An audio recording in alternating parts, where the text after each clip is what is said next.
Good morning, my brothers and sisters. Welcome to episode number 26 in the book of John. Today we're going to learn about the problem with Samaria. So we're going to get to the story of Jesus and the Samaritan woman, but the real point from today is, what is Jesus even doing in Samaria? So the context is John the Baptist, he must increase, I must decrease. Jesus is in the south of Israel at the time. And John is being deplatformed, which is only right. Jesus is increasing, but maybe a little bit too fast. So the Pharisees notice this, and Jesus goes back up to the north, to Galilee, where most of his New Testament ministry happens. Now, this is from John chapter 4, and I'm going to start in verse 1. Now, when Jesus learned that the Pharisees had heard that Jesus was making and baptizing more disciples than John, although John himself did not baptize only his disciples, he left Judea in the south and departed again for Galilee in the north. And he had to pass through Samaria in the middle. So Judea's in the south, Galilee's in the north, and in between is Samaria. Now, just a good principle of Bible study is that geography informs interpretation, and maybe more so today than any other day you'll ever hear about, as well as history informs interpretation. You know the story about the Good Samaritan. Now, the reason that even the title is such a big deal is the Jews hated the Samaritans, and the fact that you end up with a Samaritan who's good at the end of the story is so ironic, and that's what happens in this story as well. Now, there's a history here, and it's a 700-year history. So Judea in the south is this Roman name for a land grant to Judah. Judah is one of the tribes of Israel, one of the sons of Israel. And Judah got this big piece of land where Jerusalem sits. So it's going to play into the story, but really much later. Jesus in Revelation 5:5 he even calls himself, Jesus is the Lion of Judah, the Lion of the tribe of Judah. So he's going to come to rule Judah and that land, but later, not yet. Now, about 60 miles away is Jesus' hometown area in Galilee, the region of Galilee. It's about 60 miles as the crow flies, 2 hard days or maybe 3 days of travel. But many Jews wouldn't go 60 miles. They would go about 80 miles. They would go up till they got to Samaria, went 10 miles this way, went north again, went 10 miles this way. They added 20 miles to the trip. So why would you go an extra 20 miles through this hot, deserty, rocky terrain? Well, it's your whole perception of yourself before God, your holiness. Just being there makes you dirty if you go to Samaria. And if you're a devout Jew, you feel defiled. Now, Samaria is not a pagan place.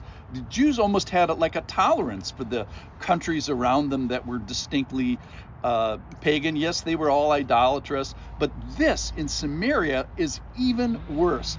It's a place of worship, yes, but misworship, just not quite right worship. Well, how did they get that? Well, they have a history of being Jews. Historically, they were Jews, but then they added something else. It's called syncretism theologically.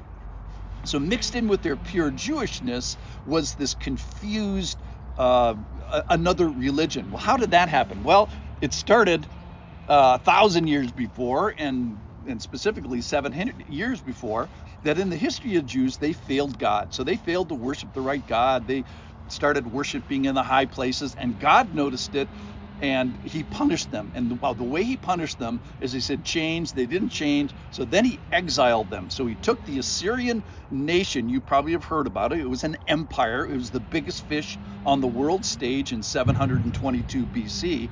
They came down to Israel. It's from 1,000 miles away. They came down to Israel, captured it, defeated it militarily, and took most of the people and all the leaders of the people 1,000 miles away up to Assyria. So most of them were dragged away as bounty.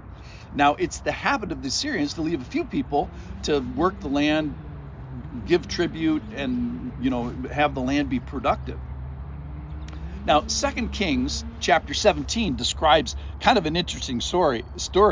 Is then Assyria brought people down to the conquered land, as is their their right as conquerors and placed them in the cities of Samaria, and they did not fear the Lord. So the crazy thing is the Lord sent lions and started to eat the Assyrians that were in Samaria that had come from Assyria. It's a crazy story. And the king of Assyria finds out about this, and they said, what's the problem? Why are people getting eaten by lions? And they said to him, well, the nations that you have carried away and placed in the city of Samaria don't know the law of the God of the land. And so he sent lions there. So the king of Syria, 1,000 miles away, says, hey, let's send some of the leaders back to Samaria, which they did, some of the priests, and let them go and dwell there and teach them the law of the God of the land.